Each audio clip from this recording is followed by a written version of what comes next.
नमस्कार दोस्तों, आप लोग का हमारे चैनल पे फिर से एक बार स्वागत है। दोस्तों, हम लोग जो आरआरबी एनटीपीसी 2024 की तैयारी हेतु प्रीवियस ईयर क्वेश्चन का लगातार एनालिसिस कर रहे हैं, उसी क्रम में आज आप लोगों के लिए 5/1/2021 का सेकेंड शिफ्ट का क्वेश्चन लेकर आया हूं।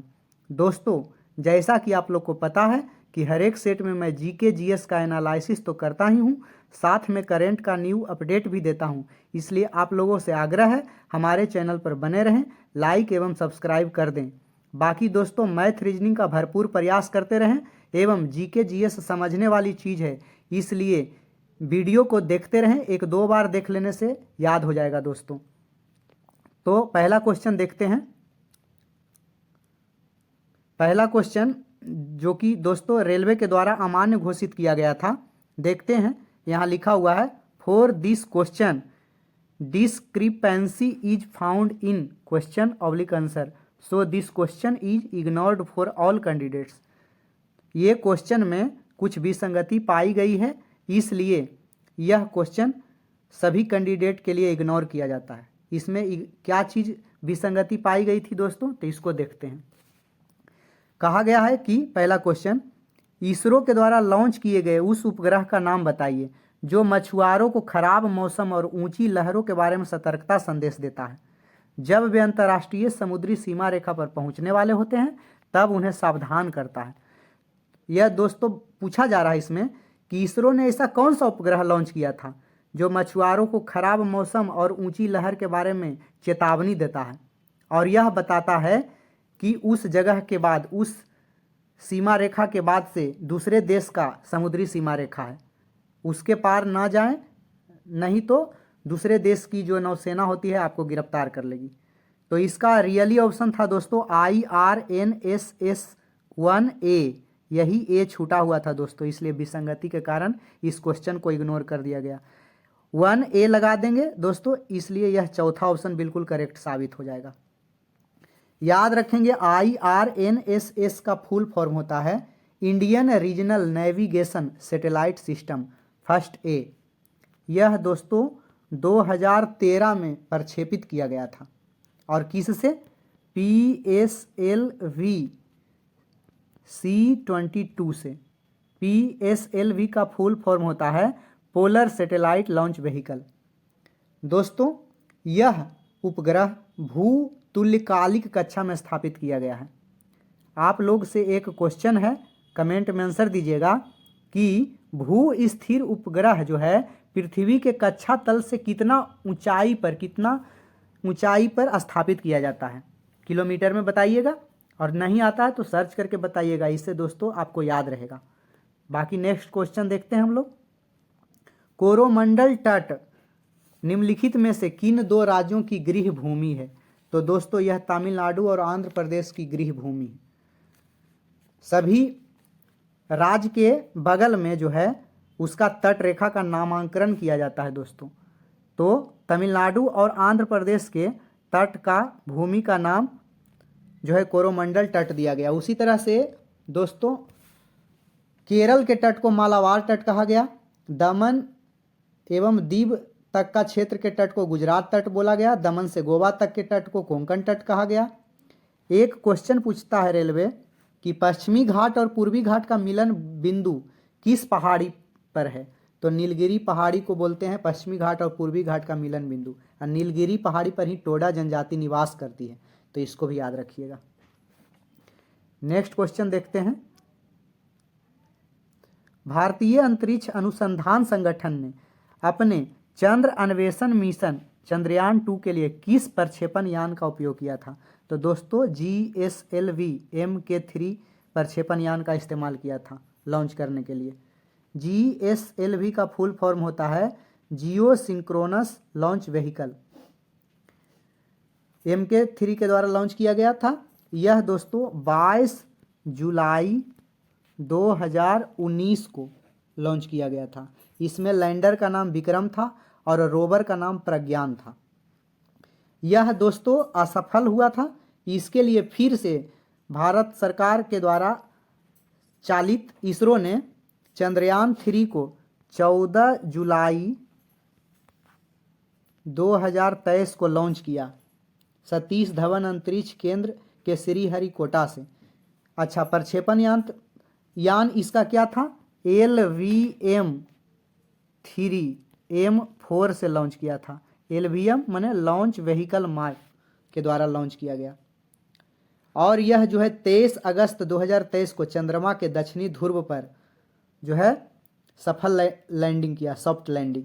और इसी के साथ भारत चंद्रमा के दक्षिणी ध्रुव पर सफलतापूर्वक अंतरिक्ष यान उतारने वाला पहला और चंद्रमा पर उतरने वाला चौथा देश बन गया।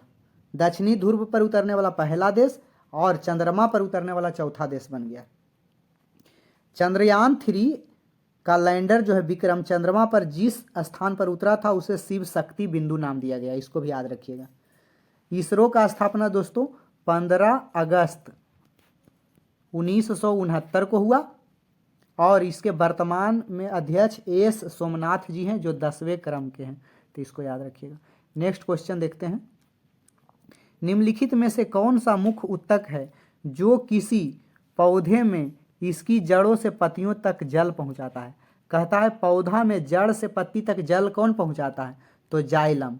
और एक होता है फ्लोएम दोस्तों। फ्लोएम क्या करता है?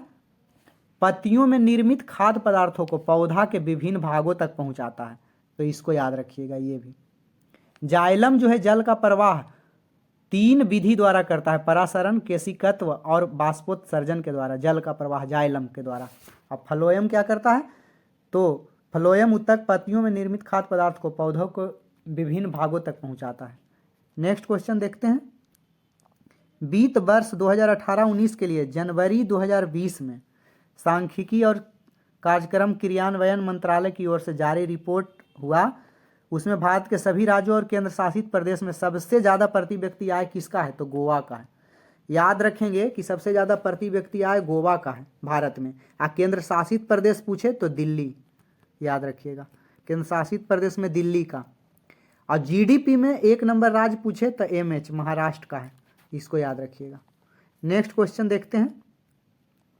भारत सरकार अधिनियम 1935 ने पहली बार डैश की व्यवस्था दी थी, तो भारत सरकार अधिनियम 1935 के द्वारा पहली बार प्रांतीय स्वायत्तता का जो है व्यवस्था दिया गया। इसी एक्ट के तहत एक संघीय न्यायालय की स्थापना भी किया गया था और इसी एक्ट के तहत बर्मा को भारत के प्रशासन से अलग कर दिया गया। भारत सरकार अधिनियम जो है 1935 को जवाहरलाल नेहरू ने गुलामी का अधिकार पत्र कहा था, इसको याद रखिएगा आप लोग। नेक्स्ट क्वेश्चन देखते हैं। और याद रखेंगे कि दोस्तों इसी एक्ट के तहत, इस क्वेश्चन को फिर से देखते हैं, इसी एक्ट के तहत जो है राज्य में द्वैध शासन को समाप्त किया गया और केंद्र में द्वैध शासन को स्थापित किया गया। नेक्स्ट क्वेश्चन देखते हैं दोस्तों। निम्नलिखित में से कौन संयुक्त राष्ट्र प्रणाली का बाह्य निरीक्षण निकाय है? तो संयुक्त राष्ट्र प्रणाली का बाह्य निरीक्षण निकाय संयुक्त निरीक्षण इकाई है। यह जो है इसकी स्थापना 1976 में हुई थी और इसका मुख्यालय जेनेवा में है, जेनेवा, तो इसको भी याद रखिएगा। नेक्स्ट क्वेश्चन देखते हैं। अच्छा, संयुक्त राष्ट्र का जो है स्थापना 24 अक्टूबर 1945 को हुई थी और इसके वर्तमान में महासचिव एंटोनियो गुटेरस जी हैं। नेक्स्ट क्वेश्चन देखते हैं। 2019 में 11वें ब्रिक्स शिखर सम्मेलन को किस शहर में आयोजित किया गया था? तो 2019 में ब्रासीलिया, जबकि 2024 में 16वां ब्रिक्स BRICS ब्रिक्स का सम्मेलन 2024 में रूस के कजान शहर में हुआ दोस्तों। ब्रिक्स में इसका फुल फॉर्म है ब्राज़ील, रसिया, इंडिया, चाइना और साउथ अफ्रीका, जबकि सबसे पहले 2006 में BRIC ब्राज़ील, रसिया, इंडिया, चाइना मिलकर 2006 में ब्रिक बनाया था दोस्तों, जो कि 2010 में साउथ अफ्रीका के जुटने के साथ ब्रिक्स हो गया, तो इसको याद रखेंगे। जबकि 1 जनवरी 2024 से 5 नया देश शामिल हुआ। अभी ब्रिक्स में टोटल देशों की संख्या 10 हो गई है। 5 नया देश कौन कौन शामिल हुए हैं? तो मिस्र, इथोपिया, ईरान, सऊदी अरब और संयुक्त अरब अमीरात, तो इसको याद रखेंगे। नेक्स्ट क्वेश्चन देखते हैं। निम्नलिखित में से किस राजा ने कश्मीर में चौथी बौद्ध परिषद बुलाई थी? तो कनिष्क ने बुलाई थी। कनिष्क के किस वंश के थे दोस्तों? तो कनिष्क कुषाण वंश के सबसे प्रतापी शासक थे और कनिष्क के द्वारा 78 ईस्वी में शक संवत चलाया गया था और कुषाण वंश का संस्थापक कुजुल कडफिसेस थे।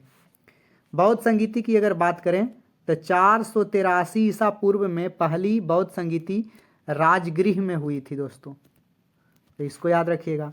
दूसरी बौद्ध संगीति 383 ईस्वी पूर्व हुई थी वैशाली में। तीसरी बौद्ध संगीति 255 ईसा पूर्व हुई थी पाटलिपुत्र में और चौथी बौद्ध संगीति प्रथम सदी में हुआ था, ईसा की प्रथम शताब्दी में कश्मीर कुंडल वन में कनिष्क के शासनकाल में।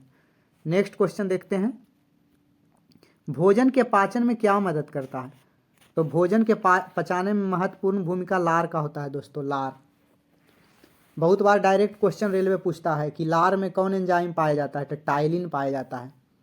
एक स्वस्थ मनुष्य के शरीर में प्रतिदिन 1.5 लीटर लार उत्पादन होता है, तो इसको याद रखेंगे। लार का महत्वपूर्ण कार्य भोजन को चिकना बना के गला के नीचे उतारना, स्वाद का पता लगाना, मुंह को साफ रखना, बैक्टीरिया मुक्त रखना, ये सब, दांत को स्वस्थ रखना, ये सब लार का भी काम है दोस्तों। नेक्स्ट क्वेश्चन देखते हैं,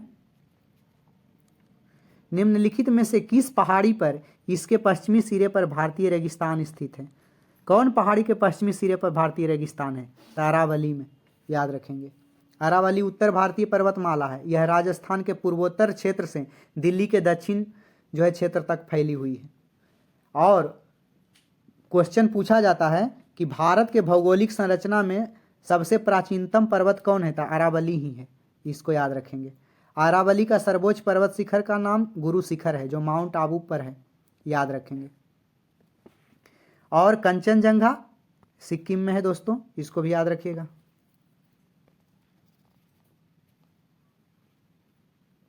नेक्स्ट क्वेश्चन है, संयुक्त राष्ट्र महासभा द्वारा 21 जून को डैश के रूप में मनाया जाता है? तो 21 जून को अंतर्राष्ट्रीय योग दिवस के रूप में मनाया जाता है, याद रखेंगे। अभी वर्तमान में 10वां अंतर्राष्ट्रीय योग दिवस 2024 का थीम था स्वयं और समाज के लिए योग 2024 वाला, इसको याद रखिएगा। अंतर्राष्ट्रीय योग दिवस पहली बार कब मनाया गया? तो 21 जून 2015 को मनाया गया था पहली बार। यह जो है संयुक्त राष्ट्र महासभा के द्वारा ये मनाने का चलन किया गया। उसी तरह से एक स्वास्थ्य दिवस भी मनाया जाता है जो पूछा जाता है बराबर एग्जाम में कि अंतर्राष्ट्रीय स्वास्थ्य दिवस कब मनाया जाता है? तो 7 अप्रैल को मनाया जाता है। अच्छा दोस्तों, अभी पिछला बार चर्चा हम लोग कर ही चुके हैं कि यूएनओ का स्थापना, संयुक्त राष्ट्र का स्थापना 24 अक्टूबर 1945 को हुआ और इसके महासचिव एंटोनियो गुटेरस जी हैं वर्तमान में। और अंतर्राष्ट्रीय स्वास्थ्य दिवस के बारे में बता दिए, 7 अप्रैल को मनाया जाता है। नेक्स्ट क्वेश्चन देखते हैं, भारत के निम्नलिखित स्वतंत्रता सेनानियों में से किसे सीमांत गांधी के नाम से जाना जाता है? तो दोस्तों खान अब्दुल गफ्फार खान को सीमांत गांधी के नाम से जाना जाता है। इन्होंने ही दोस्तों 1929 में खुदाई खिदमतगार नाम से एक संगठन की स्थापना किए थे और यह संगठन लाल कुर्ती दल के नाम से भी जाना जाता है। इनको 1987 में भारत का सर्वोच्च सम्मान भारत रत्न दिया गया। बदरुद्दीन तैयब जी के बारे में आप लोग को पता है कि यह कांग्रेस के प्रथम मुस्लिम अध्यक्ष थे। 1887 में मद्रास में अध्यक्षता किए थे ये। अच्छा, मौलाना अबुल कलाम आज़ाद के बारे में जानते हैं कि यह जो है भारतीय राष्ट्रीय कांग्रेस के युवा अध्यक्ष बने थे। नेक्स्ट क्वेश्चन देखते हैं, भारतीय राष्ट्रीय कांग्रेस की स्थापना कब हुई थी? आप लोग कमेंट करके बताइएगा। निम्नलिखित में से कौन सा एक ठंडा शीतकालीन मरुस्थल है? तो दोस्तों यह पेंटागोनिया है। पेंटागोनिया रेगिस्तान विश्व का 5वां बड़ा रेगिस्तान होने के साथ अमेरिका का सबसे बड़ा रेगिस्तान भी है, याद रखेंगे। सहारा रेगिस्तान के बारे में, विश्व का सबसे बड़ा ध्रुवीय मरुस्थल ये है। आटाकामा के बारे में एक बराबर एग्जाम में पूछता है दोस्तों, जो कि दक्षिण अमेरिका में अवस्थित संसार का सबसे शुष्क मरुस्थल है।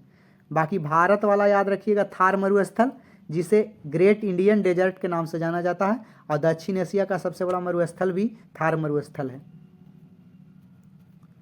मरुस्थल दो प्रकार के होते हैं दोस्तों, शुष्क मरुस्थल और शीत मरुस्थल। नेक्स्ट क्वेश्चन है, गरीबी हटाओ का नारा किस राजनेता के द्वारा दिया गया? तो इंदिरा गांधी के द्वारा दिया गया। इंदिरा गांधी के द्वारा दिया गया क्योंकि इंदिरा गांधी 1966 से 1977 तक लगातार 3 कार्यकाल के लिए भारत के प्रधानमंत्री रही, और चौथा कार्यकाल 1980 से 84 तक भी प्रधानमंत्री रही। गरीबी हटाओ देश बचाओ का नारा 1971 में के आम चुनाव में दिया गया दोस्तों, और यही नारे का प्रयोग पांचवी पंचवर्षीय योजना में किया गया। बहुत बार एग्जाम में पूछा जाता है कि गरीबी हटाओ का नारा किस पंचवर्षीय योजना में दिया गया? तो 5वीं पंचवर्षीय योजना में दिया गया, तो इसको भी याद रखिएगा। नेक्स्ट क्वेश्चन देखते हैं, पोंगल बर्ड काउंट निम्नलिखित में से किस राज्य का एक उपक्रम है? तो तमिलनाडु का उपक्रम है पोंगल बर्ड काउंट, जो कि हर साल जनवरी में पड़ने वाले पोंगल त्यौहार के दौरान होता है, ये वाला मनाया जाता है। इसका उद्देश्य क्या है? पोंगल त्यौहार के दौरान पक्षी की गिनती करना, पक्षियों का निगरानी करना, किस तरह से रहते हैं, उनका रहने का व्यवस्था क्या होता है, उसका दिनचर्या मालूम करना। यह सबसे पहले यह पहल दोस्तों 2015 में स्टार्ट हुई थी, पोंगल बर्ड काउंट। अच्छा, पक्षी का एटलस जारी करने वाला भारत का पहला राज्य केरल है, तो इसको याद रखिएगा, पक्षियों से रिलेटेड एटलस जारी करने वाला। पक्षी से रिलेटेड एक और महत्वपूर्ण याद रखेंगे कि भारत के पक्षी मैन यानी बर्ड मैन किसे कहा जाता है? तो सलीम अली को कहा जाता है। नेक्स्ट क्वेश्चन देखते हैं, मई 2019 में 5वें India nuclear new build congress सम्मेलन का आयोजन कहाँ किया गया? तो इंडिया से related nuclear new build congress Mumbai में हुआ। जबकि याद रखेंगे कि दुनिया का पहला परमाणु ऊर्जा शिखर सम्मेलन मार्च 2024 में, दुनिया का पहला परमाणु ऊर्जा शिखर सम्मेलन बेल्जियम में 2024 में हुआ, तो इसको याद रखिएगा। नेक्स्ट क्वेश्चन देखते हैं, दूरभाष प्रणाली के संदर्भ में एडीएसएल का पूर्ण रूप क्या है? तो एडीएसएल का पूर्ण रूप होता है असिमेट्रिक डिजिटल सब्सक्राइबर लाइन। बहुत बार फुल फॉर्म पूछा जाता है दोस्तों। इसी तरह से एक यूनिवैक का पूछा जाता है, यूनिवैक, यूनि भी यहाँ तक हो गया दोस्तों यूनिवर्सल, ए फॉर ऑटोमेटिक और सी फॉर कंप्यूटर। इसी तरह से लैन का पूछता है लोकल एरिया नेटवर्क, वैन का पूछता है वाइड एरिया नेटवर्क, एक वैन होता है VAN, वैन मतलब होता है वैल्यू एडेड नेटवर्क, तो याद रखेंगे। नेक्स्ट क्वेश्चन देखते हैं, भारत में वस्तु और सेवा कर कब लागू किया गया था? तो दोस्तों भारत में वस्तु और सेवा कर 1 जुलाई 2017 को लागू किया गया, जिसको कि GST बोलते हैं। यह दोस्तों भारतीय संविधान के अनुच्छेद 279A के अंतर्गत रखा गया है। 101वां संविधान संशोधन अधिनियम के तहत इसको लाया गया है, और विश्व में GST लागू करने वाला सबसे पहला देश फ्रांस है, इसको भी याद रखिएगा। भारत में GST के भी 5 स्लैब हैं दोस्तों। 0% GST लिया जाता है बहुत सारे चीज़ पर, कोई चीज़ पर 5% GST लिया जाता है, बहुत सारे चीज़ों पर 12% GST लिया जाता है, बहुत सारे चीज़ों पर 18% GST लिया जाता है, और बहुत सारे चीज़ों पर 28% GST लिया जाता है। यही GST का 5 स्लैब भारत में अभी वर्तमान में आ। GST 3 प्रकार के टैक्स होते हैं GST के, CGST, SGST और एक होता है IGST, मतलब सेंट्रल GST, स्टेट GST और एक इंटरनेशनल GST होता है दोस्तों। इंटरनेशनल GST मतलब इंटरनेशनल वस्तुओं पर जो ड्यूटी लगाती है, मतलब टैक्स लेती है सरकार, उसके अंतर्गत उसको रखा जाता है। निम्नलिखित में से कौन सा एक एंटीवायरस सॉफ्टवेयर है? तो नॉर्टर्न एंटीवायरस सॉफ्टवेयर मतलब दोस्तों वायरस से लड़ने का जो काम करता है। जैसे बहुत सारे होते हैं, नॉर्टर्न हो गया, AVG होता है। कभी कभी किसी का कंप्यूटर खोलते होंगे तो अवास्ट लिखता होगा, तो अवास्ट भी उसी के अंतर्गत आता है दोस्तों, AVAST अवास्ट। उसी तरह से दोस्तों बीट डिफेंडर भी होता है, तो ये सब है। इसी में बहुत बार एग्जाम में पूछता है गूगल क्या है, तो गूगल एक सर्च इंजन है। इंटरनेट पर पहुंच बनाने के लिए, इंटरनेट पर कोई चीज़ सर्च करने के लिए www जो हम लोग जानते हैं, इसके आविष्कारक टिम बर्नर्स ली हैं, इसका भी याद रखिएगा। नेक्स्ट क्वेश्चन देखते हैं। इंटरनेट का उपयोग करने के लिए निम्नलिखित में से किसकी आवश्यकता होती है? तो इंटरनेट का उपयोग हम तभी कर पाएंगे जब यूनिक आईपी एड्रेस होता है दोस्तों। आईपी का पूर्ण रूप क्या है दोस्तों? आईपी का इंटरनेट प्रोटोकॉल एड्रेस। एक आईपी एड्रेस में 32 बीट होता है और 8 बीट 1 बाइट के बराबर होता है दोस्तों, तो याद रखेंगे। अच्छा, एक HTTP का भी फुल फॉर्म पूछता है, हाइपर टेक्स्ट ट्रांसफ़र प्रोटोकॉल। एक होता है FTP, मोबाइल में भी आपको ये दिख जाएगा PDF वगैरह में। तो FTP का होता है फाइल ट्रांसफ़र प्रोटोकॉल, इसका भी फुल फॉर्म पूछ लेता है कभी कभी। नेक्स्ट क्वेश्चन देखते हैं। कंप्यूटर के पिता चार्ल्स बेबेज को कहा जाता है। आधुनिक कंप्यूटर की खोज 1946 ईस्वी में हुई थी। कंप्यूटर के क्षेत्र में महान क्रांति 1960 के दशक में आई थी, तो ये सब याद रखिएगा। नेक्स्ट क्वेश्चन है, एलिफेंटा गुफाएं कहाँ स्थित है? तो एलिफेंटा गुफाएं घारापुरी द्वीप पर है दोस्तों। एलिफेंटा गुफाएं बम्बई से 7 मील के दूरी उत्तर पूर्व में स्थित है। पुर्तगालियों ने इसको एलिफेंटा नाम दिया था और यह गुफाएं राष्ट्रकूट शासकों के कलाकृतियों के लिए, विशेषकर त्रिमूर्ति के लिए विख्यात है। अच्छा, याद रखेंगे माजुली द्वीप के बारे में। माजुली द्वीप असम के ब्रह्मपुत्र नदी के मध्य में बसा एक बड़ा सा नदी द्वीप है। यह विश्व का सबसे बड़ा नदी द्वीप है। बहुत बार एग्जाम में पूछता है कि विश्व का सबसे बड़ा नदी द्वीप असम में माजुली द्वीप ही है। बाकी हैवलॉक द्वीप, तो हैवलॉक द्वीप अंडमान निकोबार द्वीप समूह में स्थित है और भारत सरकार ने हैवलॉक द्वीप का नाम बदलकर स्वराज द्वीप कर दिया। नील द्वीप का नाम बदलकर शहीद द्वीप रख दिया है, इसको भी याद रखिएगा। नेक्स्ट क्वेश्चन देखते हैं। 3 दिवसीय वैश्विक सतत विकास शिखर सम्मेलन 2019 कहाँ आयोजित किया गया था? तो यह नई दिल्ली भारत में आयोजित किया गया था 2019 में। अभी याद रखेंगे कि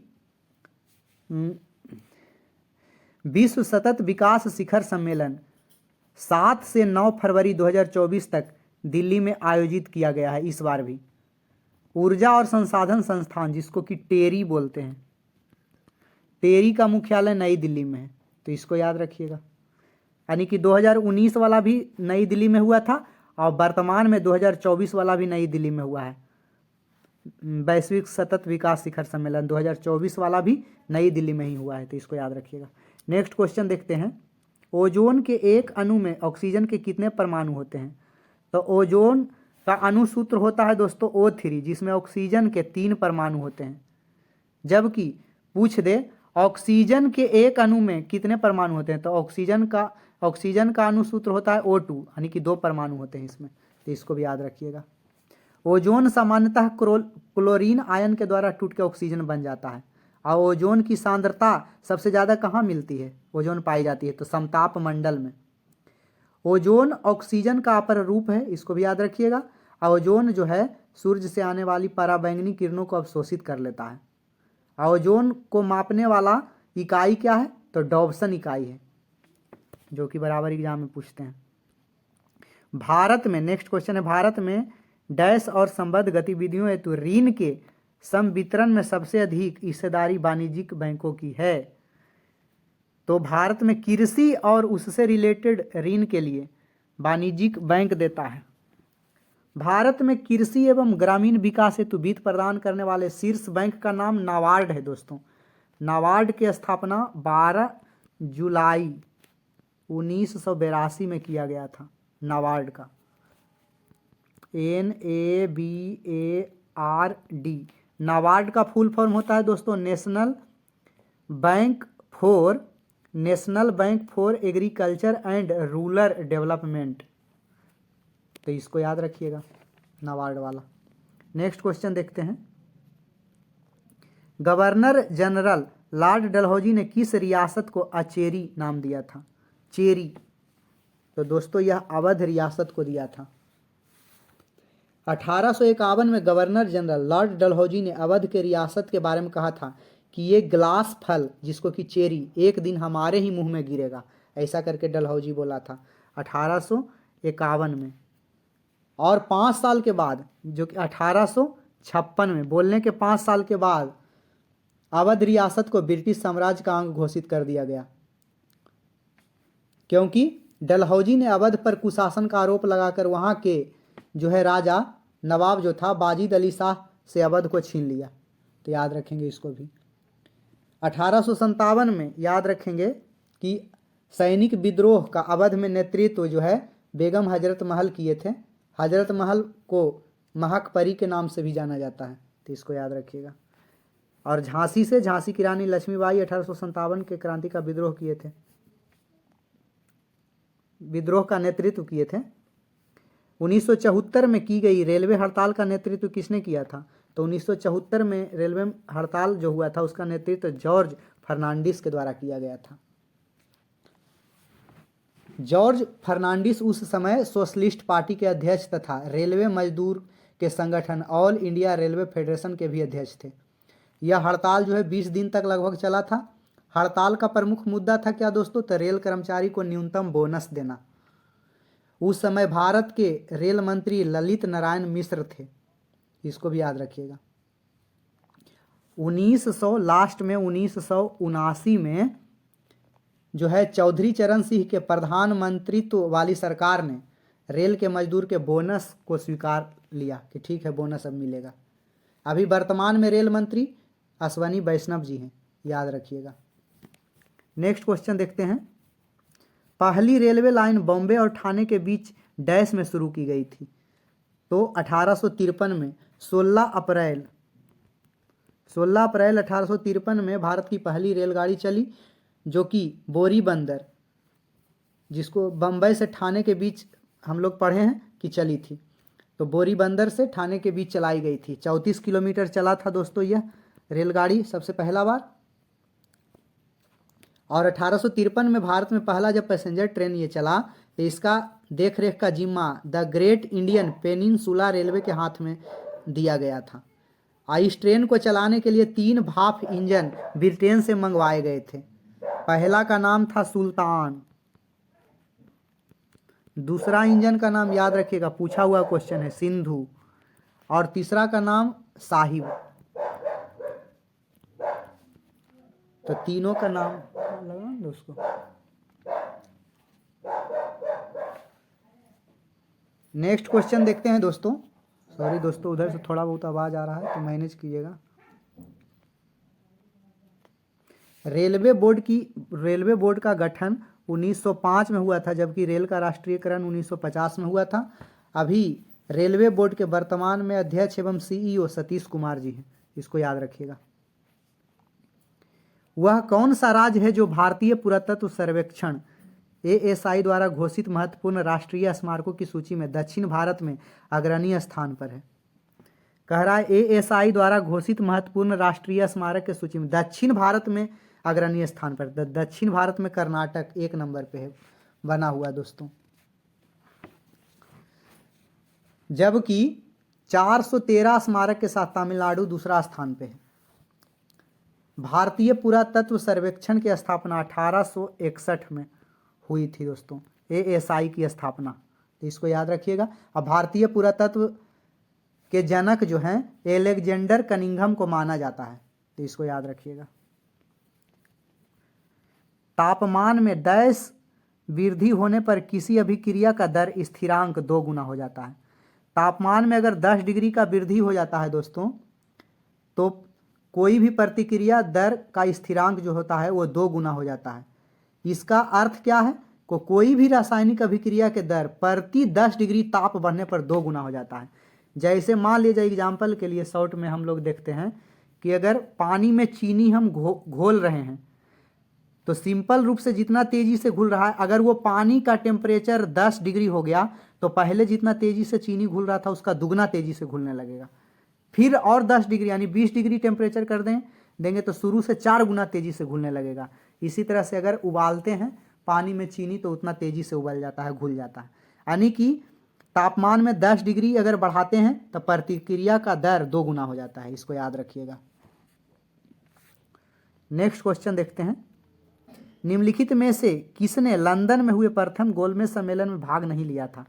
तो भारतीय राष्ट्रीय कांग्रेस ने प्रथम गोलमेज सम्मेलन में भाग नहीं लिया था। प्रथम गोलमेज सम्मेलन का उद्घाटन 1930 में हुआ था 12 नवंबर को। तत्कालीन ब्रिटिश सम्राट जो जॉर्ज पंचम ने किया और प्रधानमंत्री उस समय रैमजे मैकडोनाल्ड थे। द्वितीय गोलमेज सम्मेलन 1931 में महात्मा गांधी भाग लिए थे उसमें, और एनी बेसेंट तथा मदन मोहन मालवीय भी इस सम्मेलन में भाग लिए थे। और तृतीय गोलमेज सम्मेलन 1932 में जिसमें कि हुआ था, जिसमें कांग्रेस के किसी प्रतिनिधि ने भाग नहीं लिया था। नेक्स्ट क्वेश्चन देखते हैं। भारत का सबसे बड़ा नदी द्वीप माजुली किस नदी में स्थित है? तो भारत का सबसे बड़ा नदी द्वीप माजुली ब्रह्मपुत्र नदी में है, जो कि असम राज्य में पड़ता है दोस्तों, तो इसको याद रखिएगा। माजुली द्वीप असम के जोरहाट जिले में पड़ता है। 1 सितंबर 2016 को गिनीज वर्ल्ड रिकॉर्ड द्वारा माजुली को विश्व का सबसे बड़ा नदी द्वीप घोषित किया गया, तो इसको भी याद रखिएगा। नेक्स्ट क्वेश्चन देखते हैं। IMD विश्व प्रतिस्पर्धात्मक रैंकिंग 2019 में दुनिया की सर्वाधिक प्रतिस्पर्धी अर्थव्यवस्थाओं की सूची में भारत की रैंक कितनी थी? तो IMD का विश्व प्रतिस्पर्धात्मक रैंकिंग 2019 में भारत जो है 43 नंबर पर था, जबकि वर्तमान की अगर 2024 की बात करें तो वर्तमान में 58 नंबर पे है दोस्तों भारत। और स्विट्जरलैंड जो है, स्विट्जरलैंड 1 नंबर पे फर्स्ट रैंक पे बना हुआ है। अच्छा, ये जो है विश्व प्रतिस्पर्धात्मक रैंकिंग WEF के द्वारा जारी किया जाता है, वर्ल्ड इकोनॉमिक फोरम के द्वारा, तो इसको याद रखेंगे। 2024 में भारत दुनिया के GDP का रैंकिंग में 5वां स्थान पे है, इसको भी याद रखिएगा। नेक्स्ट क्वेश्चन देखते हैं। उस प्रक्रिया का नाम बताइए जिसके द्वारा कोई एकल कोशिका स्वयं को 2 हिस्सों में विभाजित करती है। तो 2 मतलब होता है बाइनरी, मतलब 2 होता है दोस्तों, ये ऑप्शन से भी छाट सकते हैं आप लोग। तो बाइनरी विखंडन के द्वारा एकल कोशिका स्वयं को 2 हिस्सों में विभाजित कर लेती है, 2 हिस्सों में बट जाती है, तो इसको याद रखिएगा। अच्छा, कोशिका विखंडन 2 प्रकार से होता है। एक द्विविखंडन होता है जिसमें 2 विखंडन में बचती है, एक बहुविखंडन होता है जिसमें बहुत सारा, जिसमें एकल जनक कोशिका पूरी तरह से विकसित होने वाले बिंदु पर पहुंचकर जो है बहुत सारे रूप में बट जाती है, अलग अलग नई जीवों का निर्माण के लिए विभाजित हो जाती है। एग्जाम्पल के लिए प्लाज्मोडियम। और बाइनरी विखंडन का एग्जाम्पल में अमीबा, इसके अंतर्गत अमीबा आते हैं, और पैरामीशियम, लैसमैनिया, ये सब बाइनरी विखंडन में आते हैं, जबकि बहुविखंडन में प्लाज्मोडियम आती है। ईस्ट में जनन जो है मुकुलन विधि द्वारा होता है, इसको भी याद रखिएगा। दक्षिणी पठार में किस प्रकार की मिट्टी सर्वाधिक पाई जाती है? यानी कि भारत के दक्षिणी क्षेत्र में काली मिट्टी की प्रधानता होती है दक्षिणी पठार में, तो याद रखेंगे। काली मिट्टी दक्कन के पठार के अधिकांश भाग को कवर करती है। अभी याद एक अच्छा चीज़ रखिएगा कि भारत कृषि अनुसंधान परिषद, इसका मुख्यालय दिल्ली में है। और भारत में 8 तरह के मिट्टी के पहचान किया गया है। बहुत बार एग्जाम में पूछा जाता है भारत में मुख्यतः कितने प्रकार के मिट्टी पाए जाते हैं, तो 8 प्रकार के। सुन लीजिए इसको। पर्वतीय मिट्टी, जलोढ़ मिट्टी, काली मिट्टी, लाल मिट्टी, लैटेराइट मिट्टी, मरुस्थलीय मिट्टी, पीट एवं दलदलीय मिट्टी, और 8वां है लवणीय एवं क्षारीय मिट्टी। भारत में सर्वाधिक उपजाऊ मिट्टी जलोढ़ मिट्टी है। काली मिट्टी को काली कपास की मृदा भी कहते हैं, और महाराष्ट्र, गुजरात ऐसे राज्यों में पाया जाता है। काली मिट्टी कपास की खेती के लिए सर्वाधिक उपयुक्त मानी जाती है दोस्तों। और काली मिट्टी को रेगुर मिट्टी भी कहते हैं, लावा या करैल मिट्टी भी कहते हैं। अच्छा, मिट्टी का अध्ययन क्या कहलाता है? पेडोलॉजी, इसको याद रखिएगा। पेडोलॉजी के अंतर्गत मिट्टी का अध्ययन किया जाता है। नेक्स्ट क्वेश्चन देखते हैं। प्राचीन स्मारक और पुरातात्विक स्थल और अवशेष अधिनियम 1958 के अनुसार किसी भी संरचना, मूर्तिकला, शिलालेख आदि जो कम से कम इतना वर्ष से अस्तित्व में है उसको प्राचीन कहा जाता है। कम से कम 100 वर्ष से जो अस्तित्व में है 1958 के अनुसार उसको क्या कहा जाता है? प्राचीन कहा जाता है दोस्तों, कि ये प्राचीन शिलालेख है, प्राचीन सिक्का है, ऐसा करके। प्राचीन स्मारक से तात्पर्य है कोई संरचना, स्तूप, गुफा, ये सब जो कम से कम 100 वर्ष से विद्यमान हो, पुराना हो, इसको याद रखिएगा। नेक्स्ट क्वेश्चन देखते हैं। भारतीय सार्वजनिक क्षेत्र का सबसे बड़ा बैंक कौन सा है? तो भारतीय सार्वजनिक क्षेत्र का सबसे बड़ा बैंक भारतीय स्टेट बैंक है दोस्तों। दूसरा नंबर पर पंजाब नेशनल बैंक है। इसमें ओरिएंटल बैंक ऑफ कॉमर्स और यूनाइटेड बैंक ऑफ इंडिया का विलय किया गया है। अभी हाल फिलहाल में बैंकों का विलय हुआ है। विलय के बाद अगर पूछेगा कि वर्तमान में सार्वजनिक क्षेत्र के बैंकों की संख्या कितनी हो गई है, तो भारत में वर्तमान में सार्वजनिक क्षेत्र के बैंकों की संख्या 12 है, याद रखेंगे। बैंक ऑफ बड़ौदा भारत का तीसरा सबसे बड़ा बैंक है। इसमें देना बैंक और विजय बैंक का विलय हुआ है। और केनरा बैंक चौथा बैंक है जिसमें सिंडिकेट बैंक का विलय किया गया है। अच्छा, भारत में बैंकों का बैंक आरबीआई को कहा जाता है, जो कि 1934 के एक्ट के तहत 1 अप्रैल 1935 में इसका गठन हुआ, हिल्टन यंग कमीशन के आधार पर। नेक्स्ट क्वेश्चन देखते हैं। एशियन डेवलपमेंट बैंक का मुख्यालय किस देश में स्थित है? एशियन डेवलपमेंट बैंक का मुख्यालय फिलीपींस में है दोस्तों। एशियाई विकास बैंक का, इसका स्थापना 19 दिसंबर 1966 में किया गया था। 31 सदस्य के साथ हुआ था, लेकिन अभी वर्तमान में इसके 68 सदस्य देश हैं। अब वर्तमान में इसके अध्यक्ष जो हैं मासात्सुको असाकावा जी हैं, जो जापान के हैं। इसका मुख्यालय तो फिलीपींस मनीला में है ही, तो इसको याद रखिएगा। नेक्स्ट क्वेश्चन देखते हैं।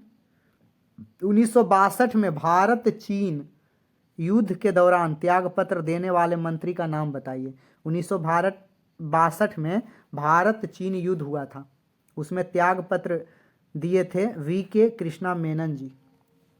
वी.के. कृष्णा मेनन इस समय भारत के रक्षा मंत्री थे और पंडित जवाहरलाल नेहरू भारत के प्रधानमंत्री थे। पूर्व प्रधानमंत्री जो जे.एल. नेहरू थे उसी समय हिंदी चीनी भाई भाई का नारा दिए थे, लेकिन 1959 में एक दलाई लामा जो है दोस्तों भारत में शरण ले लिए। उसके बाद चीन और भारत जो है देश में के संबंध में तनाव आया और यही जो है भारत चीन युद्ध के सबसे बड़ा वजह बना। 1959 में जो दलाई लामा तिब्बत से भाग के भारत में शरण लिए और चीन जो है भारत पे गुस्सा किया और दोनों में 1962 में भारत चीन युद्ध हो गया, ऐसा माना जाता है। अच्छा, 1965 में भारत पाकिस्तान युद्ध भी हुआ था। उस समय प्रधानमंत्री लाल बहादुर शास्त्री थे। नेक्स्ट क्वेश्चन देखते हैं। प्रसिद्ध संगई महोत्सव पूर्वोत्तर भारत के किस राज्य द्वारा आयोजित किया जाने वाला एक वार्षिक सांस्कृतिक उत्सव है? तो यह मणिपुर में। सिंपल रूप से जान लीजिए संगई महोत्सव कहाँ आयोजित किया जाता है, तो मणिपुर में। बहुत सारे उत्सव के बारे में एग्जाम में पूछा जाता है, जैसे ओनम केरल में, उगादी कर्नाटक में, तमिलनाडु में पोंगल, नुआखाई रज पर्व ये सब उड़ीसा में, बसंत उत्सव पश्चिम बंगाल में, अम्बुबाची का मेला कहाँ लगता है, बिहू असम में, हॉर्नबिल नागालैंड में, चापचारकूट मिजोरम में, खारची लाई हरोवा ये सब त्रिपुरा में। तो ये सब याद रखिएगा, एग्जाम में पूछा जाता है। नेक्स्ट क्वेश्चन देखते हैं। ऊँट को रेगिस्तान का जहाज कहा जाता है, यह किस धारणा से लिया गया है दोस्तों? तो यह रेगिस्तान में परिवहन के लिए ऊँट का सर्वाधिक उपयोग किया जाता है। उसमें दौड़ता है क्योंकि उसका जो है पंजा गद्देदार होता है, इसलिए शायद तेज़ी से दौड़ता है बालू में ऊँट, और ऊँट को रेगिस्तान का जहाज कहा जाता है। एक याद रखिएगा जीके महत्वपूर्ण कि मरु महोत्सव कहाँ मनाया जाता है, तो जैसलमेर में। और अंतर्राष्ट्रीय लेवल का ऊँट महोत्सव बीकानेर में मनाया जाता है। नेक्स्ट क्वेश्चन देखते हैं। ये रीजनिंग का क्वेश्चन लगता है आ गया दोस्तों। दिए गए विकल्पों में से कौन सा निम्नलिखित में जो है सर्वोत्तम तरीके से वर्गीकृत करता है। ये भी रीजनिंग का ही है लेकिन जीके का क्वेश्चन टाइप का लगता है, इसलिए इसको शामिल कर लिया हूँ। इसको जीके के रूप में लीजिएगा दोस्तों। जैसे यहाँ पे दिया हुआ है अल्टीमीटर, तो अल्टीमीटर से हवाई जहाज की ऊंचाई या फिर ऊंचे वस्तु की ऊंचाई मापते हैं। बैरोमीटर के द्वारा वायुमंडलीय दबाव मापते हैं। डायनेमोमीटर के द्वारा दोस्तों यांत्रिक बल या शक्ति को मापते हैं जो बलाघूर्ण द्वारा घूर्णित सॉफ्ट को दिया जाता है। और थर्मामीटर से ताप मापते हैं, शारीरिक ताप खास करके। और सबसे ज़्यादा ताप मापने का काम पायरोमीटर के द्वारा किया जाता है। तो ये सभी रीजनिंग का ही क्वेश्चन लास्ट में 2 गो था दोस्तों, लेकिन जीके टाइप का लगा इसलिए दे दिए हैं। ये सभी दोस्तों क्या है, मापन उपकरण है, इसलिए ये सही व्याख्या करता है। तो आज का सेट यहीं पे समाप्त करते हैं। हमारे चैनल पर बने रहने के लिए धन्यवाद।